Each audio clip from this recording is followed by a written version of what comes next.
अस्सलाम वालेकुम ladies and gentleman, welcome to the platform of untold regional. मेरा नाम है सकलैन असगर। मेरे साथ आज मौजूद हैं हमज़ा अकमल और दूसरी साइड पे मौजूद है mister Ali Imran Dhakku, who was the guest of our previous episode as you have scene.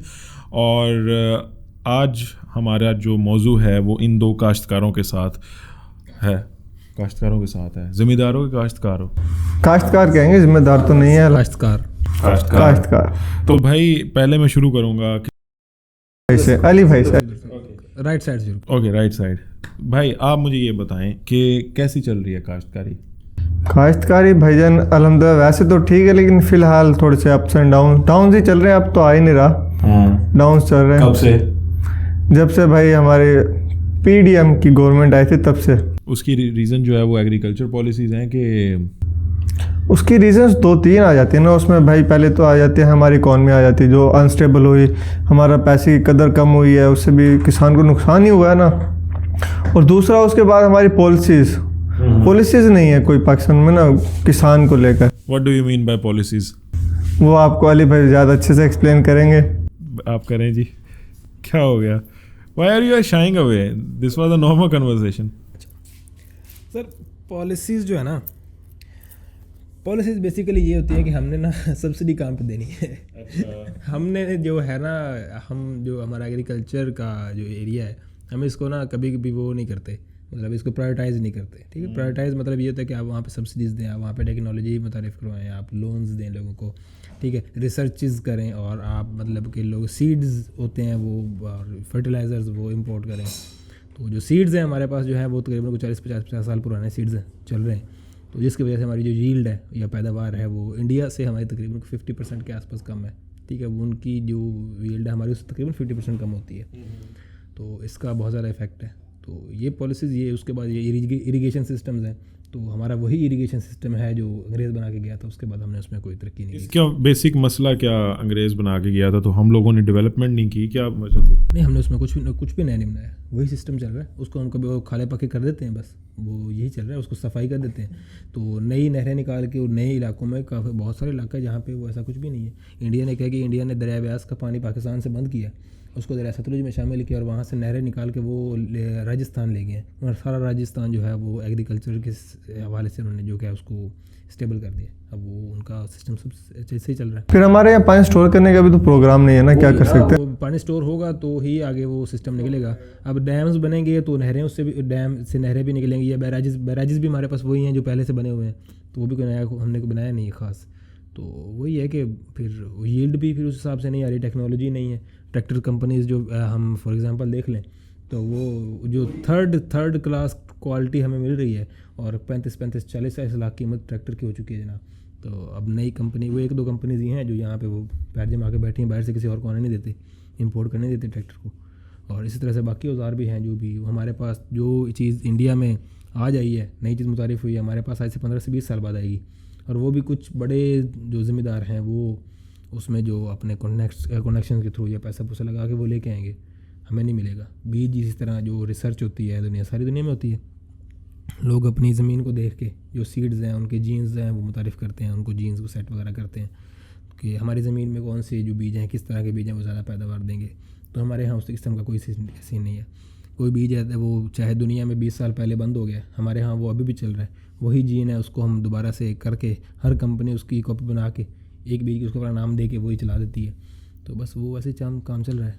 तो फिर इसमें एक सवाल ये आता है कि आपका जो सिस्टम ऐसे चल रहा है तो प्राइवेटली आप लोग कोई इक़दामात नहीं इसके लिए लेते? प्राइवेट कैसे कर सकते हैं? इम्पोर्ट हो सकती है उस तरह से। अच्छा, तो जैसे आप देखते हैं कि बाहर जैसे चिकन कैसे बीज मंगवाना चाहें तो क्या हम लेके आ सकते हैं वहाँ से बीज? इंडिया छोड़ दें, आप किसी और कंट्री से नहीं मंगवा सकते, ऑर्डर नहीं कर सकते? आपको आपकी ड्यूटी कितनी लगेगी? अच्छा, 400%। सही। तो कैसे मंगवा सकता है आम बंदा? कैसे मंगवा सकता है? वो तो गवर्नमेंट का काम है ना कि वो वहाँ से जीन्स मंगवाए, यहाँ के लोकल वो जो सीडिंग कंपनीज़ हैं उनको दे, या गवर्नमेंट सीड फार्म्स जो हैं वो उसको उसको करें, वो उसको लगाएं, उस आगे बीज तैयार करें और सेल करें, या जो या फिर फार्मर्स को खुद दें। तो वही कर सकते हैं। आम तो नहीं कर सकता। वो बड़ा फार्मर है, अगर कोई 500,000-2,000 एकड़ का फार्मर है जो फार्मर कर सकता है तो वो कर सकता है। जैसे ये तरीन साहब जैसे अपने फार्म में करते हैं, वो करते हैं, वो गन्ने की पैदावार, और वो इंटरनेशनल बीज लगा के अपने वो टेक्नोलॉजी लाते हैं खुद बाहर से, तो वो कर सकते हैं। आम बंदा नहीं कर सकता। अच्छा, तो तरीन साहब से मुझे ये याद आया कि अभी उन्होंने रिसेंटली, आप भी पिछले साल मेरे साथ गए थे बहावलपुर से आगे चोलिस्तान में, तो चोलिस्तान की ज़मीन उन्होंने आई गेस लीज़ पे लिया और वो दे रहे हैं फॉर एग्रीकल्चर पर्पसेस। तो फिर उसमें मैं कुछ वीडियोस देख रहा था कि नए हालात वगैरह आई गेस वो फिर बड़े शिपिंग सिस्टम ही होगा। नया हालात क्या है, वो पाकिस्तान में नया होगा। आप सारी दुनिया से 100 साल से चल रहा है। जो अरब है, दुबई वगैरह, वहाँ पे भी चलो ड्रिपिंग सिस्टम है बेसिकली। उसमें वो पानी लगाना नहीं पड़ता ऊपर से। चाइना में, सारी दुनिया में है, वो बहुत पुराना है वो। तो वहाँ पे साल में कितनी फसलें निकल सकती हैं एक ज़मीन से? 3। उसमें फिर आप ज़मीन छोड़ते भी हैं? उसमें अगर छोड़ेंगे उसमें ज़मीन को फिर टाइम नहीं मिलता। 2 अगर आप फसल लेंगे फिर उसको आपको 1-2 महीने ज़मीन को टाइम मिल जाता है। तो 3 तरह के 3 फसलें बेहतर है। भाई आपकी डिपेंड करता है कि आप क्या ले सकते हैं ज़मीन से। अब वो अगर ज़मीन के लिए जो बेहतर है, ज़मीन को तो कुछ ना कुछ टाइम फ्री मिलना चाहिए। तो कुछ ना कुछ जो है ना एयर टाइम मिलना चाहिए। रिकवरी करनी है ज़मीन अपनी। जो आजकल जो फार्मर है वो नहीं दे रहा, वो तो 3 फसलें ले रहा। 3 में भी तो किसान का पूरा नहीं हो रहा ना। 3 में भी नहीं हो रहा ना, क्योंकि अब वो कुछ दिन पहले अभी जो पीटीआई की गवर्नमेंट थी तो उसमें रेट्स अच्छे थे। जो है क्या उसे कहते हैं, जो पिछला था मुशर्रफ साहब का दौर, उसके बाद इस पीटीआई के दौर में जो है वो रेट्स वगैरह अच्छे मिले थे। तो अब वो हालत ये है कि जहाँ पैसे 3 साल पहले रेट था मकई तक फॉर एग्जांपल, वो वहीं पे पड़ा हुआ है।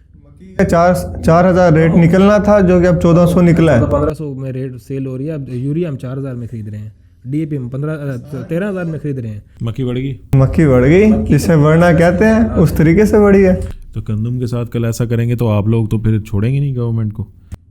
यार गंदम का रेट को तो गवर्नमेंट अनाउंस करती है ना, मक्की का रेट गवर्नमेंट अनाउंस नहीं करती बेसिकली। मक्की का रेट डिपेंड करता है गवर्नमेंट की पॉलिसीज़ पे, इनकी एक्सपोर्ट वगैरह पे, और ये जो प्राइवेट मिल्स वगैरह होती हैं इनके साथ इनके जो मुआहदे होते हैं एक्सपोर्ट इम्पोर्ट के, उस चीज़ पे डिपेंड करता है उसकी मांग पे डिपेंड करता है, स्टॉक पे डिपेंड करता है, जो लोग स्टॉक करते हैं उस चीज़ पर। तो वो तो प्राइवेट रेट आता है। गंदम का रेट तो गवर्नमेंट खुद अनाउंस करती है। तो गंदम का ठीक है, बुरा नहीं है। 4,000 रेट इन्होंने इस बार अनाउंस किया है तो ठीक है, मतलब गुजारा लेकर रेट दिया तो उस हिसाब से फैसिलिटेट भी तो करें ना, कि बीज भी उस हिसाब का दें, खाद भी उतनी सस्ती दें। नहीं कुछ भी नहीं है। खाद 4,000 रेट है यूरिया का, और अब आगे पता नहीं क्या हो रहा है। डीएपी फिर 13,000 रेट मिल रही है। और बस फिर 600 रुपये यूरिया का रेट बढ़ा है आज बस फिर वो 5,000 के आसपास गई। और क्या कह सकते हैं हम। तो एहतजाज नहीं करते आप लोग? जैसे इंडिया में उन्होंने वो सिख बढ़ गए थे, मोदी उन्होंने एहतजाज किए थे पिछले, ये किसान इत्तेहाद, इनके पास वो है नहीं। पाकिस्तान में उतना ज़्यादा मतलब कोई कोलैबोरेटिव सिस्टम नहीं है। किसान इत्तेहाद एक है, वैल्यू भी नहीं है ना हमारे यहाँ। किसान कितना एक प्रोटेस्ट कर लेगा, कितना करेगा प्रोटेस्ट, वही काम हो जाएगा ना। प्रोटेस्ट करे अब हर चीज़ पूरा सिस्टम। अब अगर प्रोटेस्ट करे, किसके खिलाफ प्रोटेस्ट करे? तो इंटरिम गवर्नमेंट है, वो कहे कि हमारे हाथ में कुछ भी नहीं है, और डंडा चलाएगी इनके कर रही है इस टाइम पे। कर रही है, कुछ भी नहीं कर रही। आज वो कल मैं बात बाहर लेके थोड़ी सी जा रहा हूँ, कल वो पंजाब हाई कोर्ट ने बोला जी कि मोहसिन नकवी कर क्या रहे हैं कि एक इंटरिम गवर्नमेंट है और नई कंस्ट्रक्शन जो है वो बनाई जा रहे हैं। उसके पास तो मैं क्या कहूँ कि वो गवर्नमेंट है किस वो अथॉरिटी बहुत बड़ी है, बेस पे है वो गवर्नमेंट। मुझे तो ये समझ नहीं आती, लेकिन वो है फ़ायदा नहीं है ना, क्योंकि वो इंटरिम है। वो क्या कि हमारे इंटरिम में कोई लॉन्ग टर्म पॉलिसी वो दे ही नहीं सकते, तो अब एहतजाज करने का फ़ायदा नहीं है। अगर हम देखते हैं कि बहुत सारे ऐसे ममालिक हैं जहाँ पे पानी के सोर्सेज कम है। मिस्र में देखें आप, कॉटन यील्ड बहुत अच्छी है। हम जिस शहर में बैठे हैं यहाँ से बेनज़ीर ने कॉटन मार्च स्टार्ट किया था, इस शहर की कॉटन की यील्ड बहुत ज़्यादा अच्छी थी। अब जो है हम देखते हैं कि बहुत सारे इलाके में कॉटन बनती नहीं है, ख़त्म हो गई। उसकी वजह नए सीड नहीं है, वो पुराने सीड्स थे। वो स्कार्सिटी या फिर बीजों का, पानी का उतना ज़्यादा मसला नहीं है, बीजों का मसला है, क्योंकि वो टेक्नोलॉजी आ जाती है ना, बीज का मसला आ जाता है। बीजों में वहाँ पे जो वो बीमारियाँ थी, वो नई बीमारियाँ पैदा होना शुरू हो गई। उसके खिलाफ उस जो बीज है उसकी वो नहीं थी, मतलब वो उसकी इम्यूनिटी नहीं थी। और उस तरह की हमारे पास कोई वो क्या उसे कहते हैं कि वो भी नहीं थी, फर्टिलाइज़र्स दवाई अद्वियात वगैरह जो थी वो भी नहीं थी। तो वो नया बीज जब कोई आएगा तो यहाँ पे जो इम्यून होगा इन बीमारियों से, सुंडी वगैरह से, कीड़ों मकोड़ों से, तो फिर वो हो सकता है बेहतर हो जाए। वैसे भी लोगों ने वो फिर ज़्यादा उसको, वो सिंध की साइड पे फिर भी अभी भी है, लेकिन यहाँ पे वो ज़्यादा लोग छोड़ गए हैं। मैंने वीडियोस देखी हैं, आप बैठते हैं खालों के पास और बैठ के आप चूहे मारते हैं, वटे मारते हैं। वो क्या किस फसल से पहले यार वो ना हम ज़रा निशानेबाजी की प्रैक्टिस कर रहे थे। यार चुभे जो है ना, ज़मीन खाली जब पड़ी रहती है ना हमारी, क्योंकि दरियाई ज़मीन है, तो हमें वो गर्मियों की फसल जो है ना वो उस पर लगाते हुए डरना पड़ता है, क्योंकि सैलाब जिस तरह इस बार आया तो आ जाता है। तो वो हम मोस्टली जो है ना वो काश्त नहीं करते, वहाँ पे सिर्फ गंदम ही काश्त करते हैं। तो जब गंदम सिर्फ आप एक फसल काश्त करोगे तो फिर उसमें चूहे तो अपना घर बनाएंगे ना। फिर जब निकलते हैं तो उनको भगाना भी पड़ता है या मारना पड़ता है। तो ऑब्वियसली वो फसल का नुकसान करते हैं, वहाँ पे वो टॉय बनाते रहते हैं मट्टी उखाड़ते रहते हैं, खाते हैं फिर वो फसल को, तो फिर वो तो किसी न किसी तरीके से तो मारना ही पड़ते हैं। नहीं, फिर मेरा यहाँ पे सवाल है, दरिया की प्रॉपर्टी पब्लिक प्रॉपर्टी है? दरिया की जो प्रॉपर्टी होती है वो पब्लिक ज़मीन होती है, वो बंदे उसकी उसकी वो बेसिकली मलकियत होती है। जो नहर होती है ना वो गवर्नमेंट की मलकियत होती है, जो दरिया की ज़मीन होती है, दरिया का पानी होता है, वो पब्लिक आई थिंक प्रॉपर्टी। अच्छा, मेरे बहुत सारे बच्चे पूछते हैं और बात तो उनकी भी वैलिड होती है कि जी दरिया जब आता है, इनको पता है आता है, फिर ये क्यों उगाई हुई है इन्होंने सब्जी, ये अपनी बचत क्यों नहीं करते? दरिया के बीच में इन्होंने घर बना रखे हैं। इन लोगों ने वो ज़मीन ख़रीदी हुई है, ये जो वहाँ पे नस्लों पे से बैठे हुए हैं, आपको कहते हैं वो दरिया को कहेंगे ठीक है जी ये ज़मीन, दरिया तो आएगा, दरिया तो 3 से 4 साल बाद आएगा, इतना पानी जितना इस बार आया ये तो 20-25 साल बाद आया, तो वो जो उनकी मलकियत है, जो उनकी चंद एकड़ ज़मीन है वो छोड़ के चले जाएँ, कैसे जाए छोड़ सकते हैं वो? ठीक है। और मेरा फिर ये है कि बाकी कंट्रीज़ जैसे डेवलपमेंट करते हैं, वो किस तरीके से डेवलपमेंट कर रहे हैं? यार वो ये ग्रेजुअल प्रोसेस ही होता है, आपने अपने फार्मर्स को बेसिकली सब्सिडाइज करना है, आपने टेक्नोलॉजी ला के देनी है। तो जिस लेवल की टेक्नोलॉजी सारी दुनिया में है, वो ड्रिपिंग सिस्टम ही जैसा आप कह रहे हैं जहाँ पे जो कि सहराओं में चलने के लिए, तो वो आपका ये सारा थर और थल खाली पड़ा है ना सारा। तो इसमें गवर्नमेंट अगर खुद भी करना चाहे वो ड्रिपिंग सिस्टम लगा के या कुछ फार्मर्स को वो ड्रिपिंग सिस्टम दे, तो यहाँ से गंदम प्रोड्यूस कर सकते हैं इजीली, दूसरी फसलें में। 10 साल के अंदर जाके उस सिस्टम से अपनी ज़मीन को फर्टिलाइज किया है, ऐसे नहीं होता कि वो आपने फ़ौरन नहीं होता।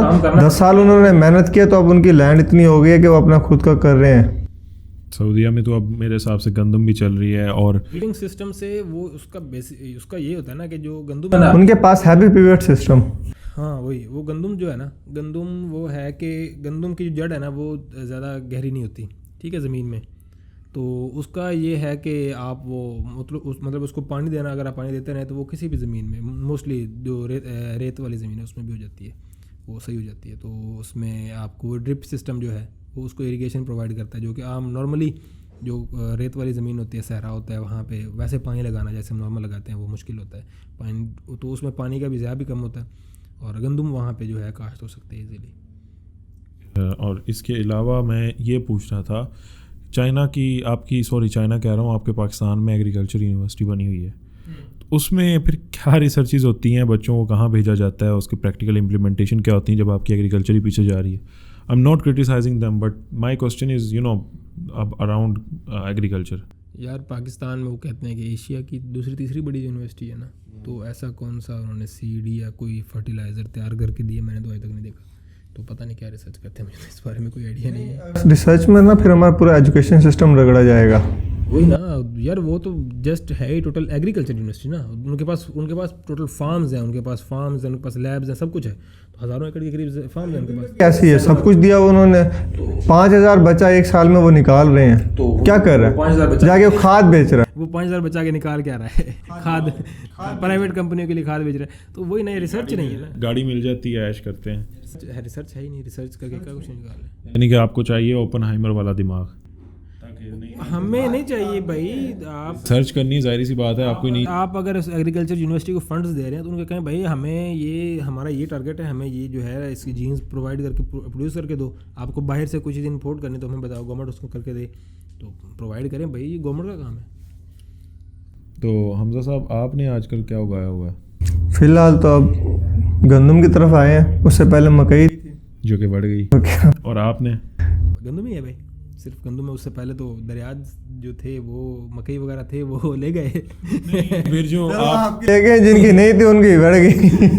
नहीं, जो आपने मिसाल के तौर पे बीच में वो खड़े किए होते हैं, वो कवों को भगाने के लिए किस फसल में होते हैं? मकई में नहीं, वो खड़े अच्छा वो यार डिफरेंट, वो ज़्यादातर लोग सब्जियों में खड़े करते हैं, सब्जियों में फलों वगैरह। कव्वे डर जाते हैं?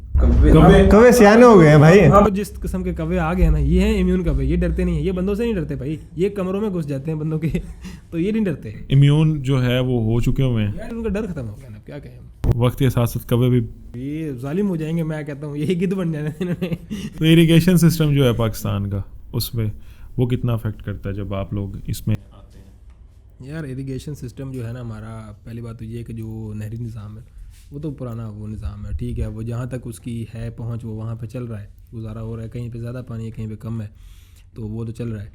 लेकिन अब कोई इलाके पाकिस्तान में बहुत सारे ऐसे हैं जहाँ जो ज़मीनी पानी है वो काश्त के लिए मौसर नहीं है, वो खारा पानी है, ठीक है। लेकिन वहाँ पे पानी जो है वो नहरी पानी, कई ऐसी जगह वहाँ पे है ही नहीं, नहरी पानी भी नहीं है वहाँ पे। और कई ऐसी जगह है जहाँ पे ज़मीनी पानी बेहतरीन है लेकिन वहाँ पे नहरी पानी एक्स्ट्रा दिया हुआ है, ठीक है। तो ये इस चीज़ को मैनेज करने की ज़रूरत है, ठीक है। और दूसरा जो इरिगेशन के सिस्टम्स हैं वो जैसे आपके पिवट सिस्टम और ड्रिप सिस्टम आपको बता रहे थे, उससे ये है कि पानी का जो है वो ज़्यादा कम होता है। तो वो अगर फैसिलिटेट किया जाए किसानों को, वो दिया जाए तो पानी का ज़्यादा भी कम हो सकता है उससे। तो लेकिन वो वो पुराने नहरों और खालों वाले सिस्टम पे चल रहे हैं, तो वो उसमें उतना ज़्यादा वो इफ़ेक्टिव जो है वो भी उतना ज़्यादा इफ़ेक्टिव भी नहीं है। तो क्योंकि सारी दुनिया में वो पिवट और ड्रिप सिस्टम इस्तेमाल होते हैं, तो उसी के थ्रू जो है ना वो बेहतर काम किया जा सकता है, उस मतलब इसको बेहतर यूटिलाइज़ किया जा सकता है। आप वहाँ वो ज़मीन जहाँ पे आप ज़मीनी पानी इस्तेमाल के काबिल नहीं है, खारा पानी है, तो वहाँ पे आप नहरी पानी ज़्यादा दें, और जहाँ पे कम है थोड़ा सा उसको आप उस तरह से उसको वहाँ पे आप ज़मीनी पानी को यूटिलाइज़ करें, लेकिन वो तरीके से ये ड्रिप सिस्टम या पिवट सिस्टम उस तरीके से। अब एक पिवट सिस्टम 1 मुरब्बा ज़मीन के लिए बहुत होता है, 1 मुरब्बा ज़मीन मायने रखता है भाई। 1 मुरब्बा ज़मीन के लिए पिवट सिस्टम एक होता है, और उसमें जो पानी जो यूज़ होता है वो दूसरे तकरीबन हाफ से भी बहुत कम हो जाता है। नहीं, जो ये हमारा ट्रेंड चल रहा है, हम लोग रियल इस्टेट में आ रहे हैं, पाकिस्तान में एग्रीकल्चर का कॉन्सेप्ट है नहीं। मतलब बच्चों के नज़दीक एग्रीकल्चर से पाकिस्तान उनका अपना पर्सनल फ़ायदा कम होता है।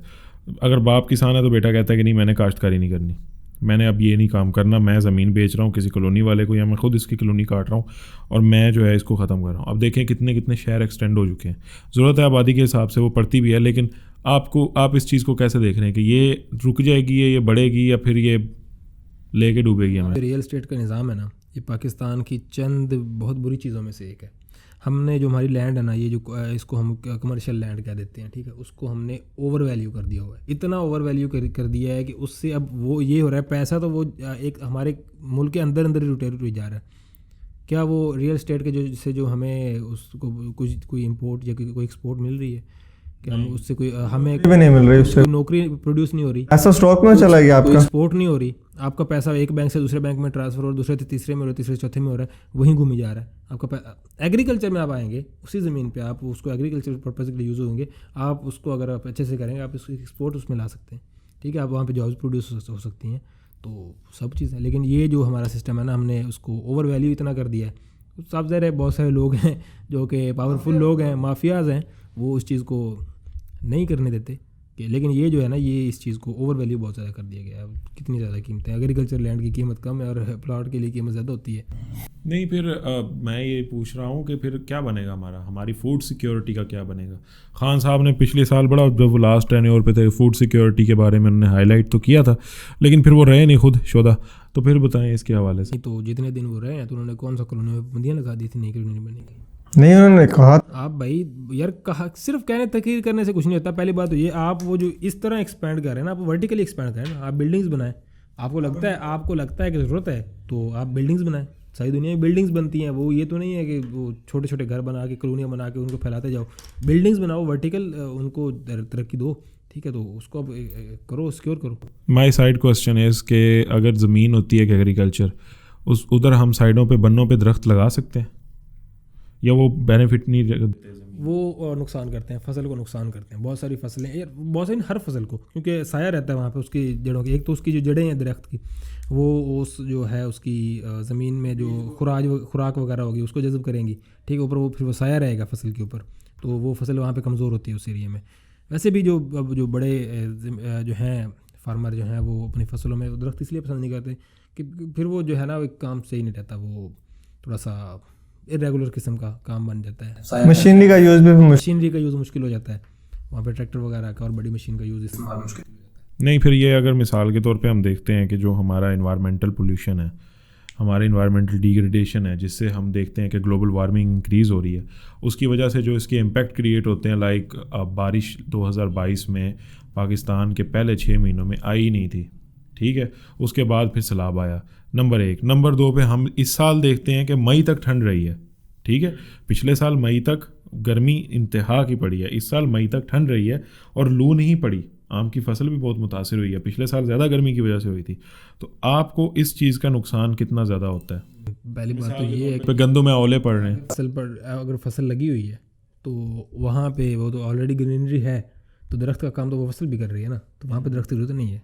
दरख्त की ज़रूरत तो वहाँ पे जहाँ पे ना दरख्त है ना फसल है, जैसे शहरों में या सहराई इलाकों में जहाँ पे नहीं है, तो वहाँ पे दरख्त लगाने चाहिए वैसे। लेकिन आप फिर भी अगर किसी गांव में चले जाएं, फार्म पे चले जाएं, वहाँ पे इसके बावजूद के दरख्तों की वो मतलब लगाने पे मुझसे मुश्किल होती है, लेकिन फिर भी आपको नजर आएंगे दरख्त, फिर भी ज़्यादा होते हैं वहाँ पे। लोग लगाते हैं, खुद होते हैं, फिर लोग लगाते हैं भी हैं, घरों के आसपास लगाते हैं, डेरों पे लगाते हैं, तो वो बिल्कुल मौजूद है। और नुकसान अगर आप मेरी तो इस सेंस है कि अगर आप वो जो काम दरख्त कर रहे हैं तो वही काम फसल भी तो कर रही है।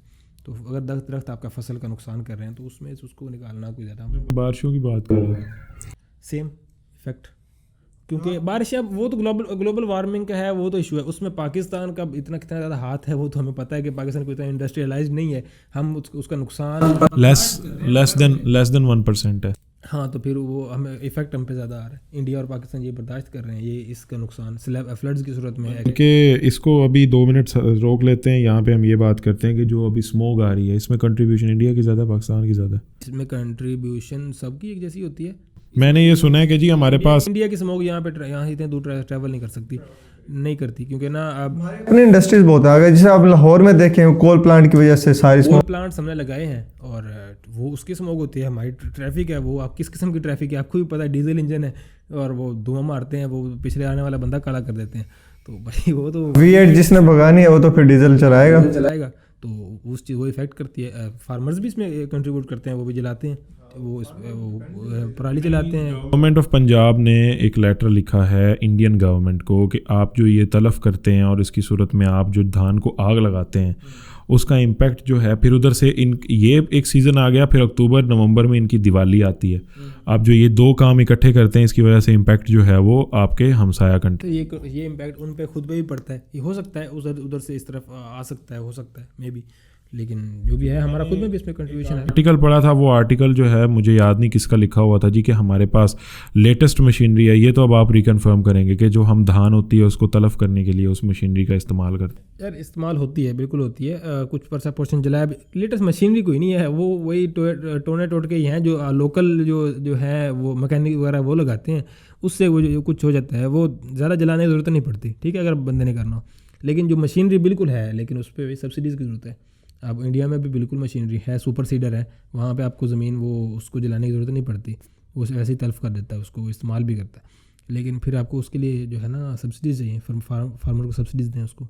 आपके दौर से देखने में हम लोग सुनते हैं जी कि पीपल्स पार्टी जो है वो किसान दोस्त पॉलिसीज़ लेके आती है, पहले पीपल्स पार्टी तक रहते हैं, वो अभी भी लेके आती है। उसका क्या क्या पॉलिसीज़ के अंदर शामिल होता है? वो रेट्स इंक्रीज़ करती हैं वहाँ पे। एक तो गंदम का रेट क्योंकि होता है वो गवर्नमेंट के हाथ में, तो पीपल्स पार्टी सिंध में गंदम का रेट हमेशा सबसे ज़्यादा होता है। तो बाकी भी वो पॉलिसीज़ उतनी कोई ज़्यादा अच्छी मुझे तो अभी तक नहीं नज़र आई, कोई पॉलिसी कोई ऐसी आउट ऑफ द बॉक्स ला के बनाई हो। लेकिन ये है कि वो रेट्स वगैरह वहाँ पे सही रहते हैं, बस तकरीबन। बोलना चाहिए? नहीं वो भाई ने बोल जी। तो फिर पीटीआई दौर में क्या आपके लिए बेहतरी आई थी? पीटीआई दौर में जनाब जो रेट्स इंक्रीज़ हुए हैं वो काफ़ी सारे, ठीक है, वहाँ पे भी ये मामलात थे कि वो खाद का रेट जो है वो रेट पे नहीं मिल रही थी शॉर्ट हो जाती थी, मिलती भी नहीं थी, लाइनों में लगना पड़ता था। यूरिया और डीएपी ये भी थी, लेकिन ये है कि रेट्स वहाँ पे इंक्रीज़ हो गए। अब वो क्यों हुए, उसकी क्या मामलात थी, उस पर भी बहस की जा सकती है। इंडस्ट्रियलाइजेशन या अब गंदम के रेट्स उन्होंने इंक्रीज़ किए पीटीआई ने, ठीक है, और गन्ने का रेट भी अच्छा लगा था और कॉटन का रेट भी ठीक ठाक कर दिया था उन्होंने, तो काफ़ी मामला ठीक है। लेकिन अगेन जो दूसरा वो स्टॉकिया वाला सिस्टम है और वो ये खाद माफिया वगैरह ये जो है, तो वो तो वहीं पे भी लगी थी, वो तब भी चल रहा था। और नून लीग के दौर में आपको क्या नुकसानात फेस करना पड़ते हैं? नून लीग ज़्यादा जो करती है ना फोकस, वो ये करती है इंडस्ट्रियलाइजेशन की तरफ, तो ये फार्मर्स को कुछ ज़्यादा फ़ायदा नहीं देती, मतलब ऐसा कोई आउट ऑफ द बॉक्स जाके ये कुछ फ़ायदा नहीं देती। गेन करने के लिए प्राइस कंट्रोल करती है गवर्नमेंट? किस चीज़ की प्राइस? फसलों की। गवर्नमेंट जिन चीज़ की कर सकती है करती है। गवर्नमेंट को तो अपना हर जो पॉलिटिशियंस हैं वो अपने फ़ायदे के लिए जो चीज़ उनकी जाती है वो इस्तेमाल करते हैं उसे। शुगर मिल बनाने का बेनिफिट सबसे ज़्यादा क्या होता है अगर आप देखें? गन्ना किस काश्तकार को होता है या फैक्ट्री मालकान को होता है? प्रोड्यूसर को होता है, मिडिल मैन को होता है। ये गन्ने वाले को तो कुछ नहीं मिलता, वो आम सी प्राइस मिलती है उसको। ये आगे वो जब ये आगे इमरान की हुकूमत में कुछ रेट आ गया, वरना तो टके तो टोकरी बिकता ही होता था गन्ना। 100-150 रुपये मन फी मन बिकता था, अब 300-400 रुपये मन है, 100 से भी कम में बिकता रहा है। 80 रुपये 85 रुपये। अभी रिसेंटली ज़्यादा दूर क्यों जाए, 16-17 की बात है, 80 रुपये 50 रुपये बिकता रहा है। तो ये प्रोड्यूस करके उसको आगे ये फिर स्टॉक करें, ब्लैक में बेचें, वो स्मगल कर दें, एक्सपोर्ट करें, तो वो तो इनके पास होता है ना सारा सिस्टम। मैंने ना ये चीज़ है कि हमारे बच्चे जो शहर में रहते हैं ना, उन्होंने सुना ज़रूर है जी कि गंदा पानी इस्तेमाल होता है। आपने मेरा देखा हुआ है भाई घर, उसके पास एक गंदे पानी से ज़मीनें सराब होते हुए भी आपने देखी हैं। सिस्टम ये बना कि वहाँ पर वो शख्स मेरे साथ, मेरा एक दोस्त गया, उसको भी हम पॉडकास्ट पे बुलाएंगे, क्यों हो रहा है? तो मैंने उसे कहा यार ये गंदा पानी है, वाकई ऐसे होता है। तो वो गंदा पानी कितना बेनिफिशियल होता है फॉर फसलें, मुझे पता है, बट आई जस्ट तो ये कि वो गंदा पानी शहर से दूर नहीं जाता, शहर के आसपास ही बिल्कुल वो एक सर्कल हो तो वहाँ पे यूज़ होता है। ठीक है, वही शहर के आसपास ही यूज़ होता है, और वो बेनिफिशियल वो बिल्कुल होता है, क्योंकि ऑब्वियसली वो होता है उसमें ज़मीन को स्ट्रेंथ कर रहा है, उसमें फर्टिलाइज़र की ज़रूरत कम होती है, लेकिन वो कुछ थोड़े से जगह पे यूज़ होता है, मोस्टली शहर से बाहर तो वो नहीं। फसलों के लिए होता है ऐसी, जो घास के लिए हो गया या कुछ ऐसी चीज़ जो हमारा डायरेक्ट इम्पैक्ट नहीं पड़ रहा खाने पर, मोस्टली वहाँ होता है। जो हम कहते हैं कि हमने हर चीज़ में ही गंदा पानी लगाया हो, ऐसा कुछ नहीं होता। इंसान है, हर बंदे को पता है, अक्ल है कि गंदा पानी है, हमने खाना है खाना, ऐसे नहीं होता। अच्छा, तो जो ये गंदे पानी का कॉन्ट्रैक्ट मिलता है, वो गंदा पानी कहाँ जाता है? फिल्टर आउट होता है? वो भाई पहले फिल्टर आउट होता है, उसके बाद उसकी पूरी डिस्पोजेबल सिस्टम बनता है, वो बिल्कुल लिक्विड हो जाता है, सारा कुछ पानी बन जाता है। वाइट वाटर होता है? नहीं होता, तो ब्लैक वाटर ही है। फिर वो कहाँ जाता है? फिर वो आपकी ज़मीनों में लगता है। सही। तो अगर आप फसलों में नहीं लगा रहे तो उसको वैसे भी तो ज़मीन में ही जा रहा है ना वो। यार अगर देखा जाए एज अ फर्टिलाइजर वो यूज़ हो रहा है सिर्फ स्ट्रेंथ देने के लिए, या चले ऐसे छोड़ें, वो डायरेक्ट फसलों में नहीं जा रहा है, चलो डायरेक्ट फसलों में नहीं लगाते, नहरों में डालते हैं उसको। नहरी पानी कहाँ पे जाता है? वो फसलों में ही जाता है, फसलों में ही जाता है, दरियाओं में नहीं जाता है, फसलों में जाता है, हो जाता है ना। पानी फसलों में जाता है। अच्छा, वो ये मैंने आपसे पूछना था कि जो हमारा इरिगेशन सिस्टम है, ये बेसिकली तो डिवाइड तो ये हुआ है कि 2 दरिया हैं, उनके बीच में नहरें निकाल के डिवाइड कर रखा है। तो इससे कौन से ऐसे एरियाज़ हैं जो ज़्यादा बेनिफिशरीज के नहीं रहे? कौन से ऐसे एरियाज़ हैं? यहाँ पे दरिया जो है जहाँ करीब नहीं है, अब ये फॉर एग्जाम्पल हम बावलपुर में आ गए, यहाँ पे आगे दरिया का पानी ख़त्म हो जाता है, सतलुज नहीं चलता ना। यहाँ से आगे अब नहरें जो हमारी जो आगे ये जो है चोलिस्तान की तरफ है, तो वहाँ पे नहरें ले जा के अगर वहाँ पे वो ज़मीन को इरीगेट, नहर का सिर्फ ये फ़ायदा नहीं होता कि वहाँ उससे हम पानी लगाते हैं, नहर जहाँ पे जाती है बेसिकली वो ज़मीन को नेचुरली भी इरीगेट करती है।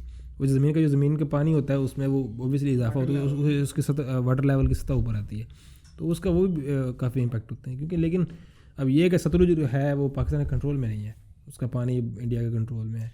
देखिए, यूँ नहीं हो सकता कि मिसाल के तौर पे 2 कनेक्शंस हैं, एक कनेक्शन हमारा जो 3 दरिया ऊपर वाले पंजाब के, ठीक है, उसको हम इसका पानी लेके आए, सीप डाउन करते हैं और इधर सतलुज में डाल दें। ऐसा कनेक्शन है, एक नहर है, बड़ी नहर जो कि उधर से पानी रावी से लेके आती है, सतलुज में डालती है पानी, लेकिन वो हम किसी ख़ास काम के लिए इस्तेमाल नहीं करते।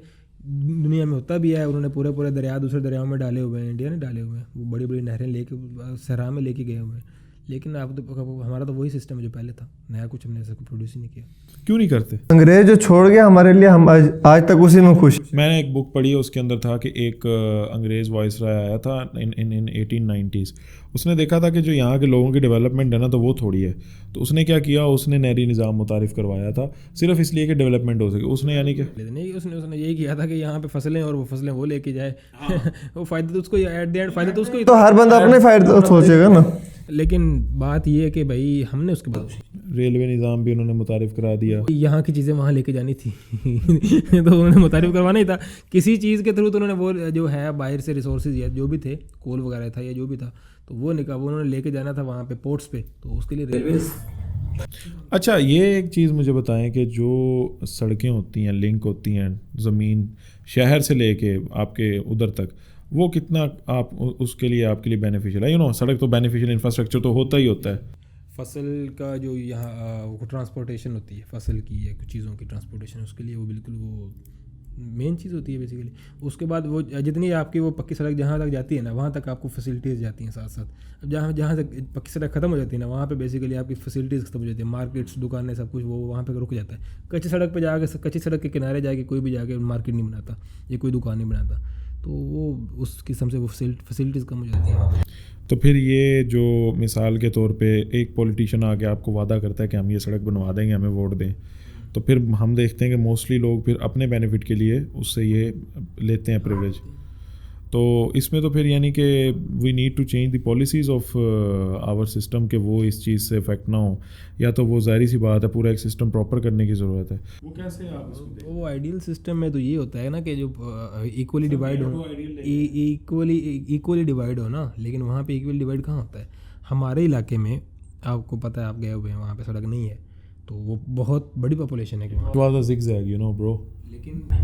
लेकिन वहाँ पे जो है वो नहीं बनती। अब वो पॉलिटिशियंस जो हैं उनको फ़ायदा वहाँ पे नज़र नहीं आता उस साइड पे, वहाँ पे उनको फ्री में वोट मिल जाता है, तो वो सड़क नहीं बनाते। वो उसी उन्हीं रिसोर्सेज को वो ज़्यादा इस्तेमाल करते हैं शहरी साइड्स पे कि शहरी हमें ज़्यादा वोट वहाँ से मिलेगा उनको, तो वहाँ पे वो ऐसे ही उनको बातों से वोट मिल जाते हैं। तो वो लोग अपना फ़ायदा देखते शहर में इतना नहीं है वोट, डेवलपमेंट ही नहीं है शहर में, जितने देहात में डेवलपमेंट है। वोट उनको लगता है कि हमारा वोटर वहाँ का ज़्यादा स्ट्रॉन्ग है, शहर में हमारा वोटर नहीं है, तो वो वहाँ पे लगाएंगे। चलें, ठीक हो गया। तो this was our episode of related to agriculture with our guest Ali Imran Dhakku साहब and you know one of our co partners, co producers. तो हम आपसे मिलेंगे अगले एपिसोड में। अपना ख्याल रखिएगा और चैनल को लाइक एंड सब्सक्राइब ज़रूर करें और वीडियो को भी शेयर करें और बहुत सारा प्यार दें किसको, हमें, okay, in term of likes, Patreon. तो अपना ख्याल रखिएगा। अल्लाह।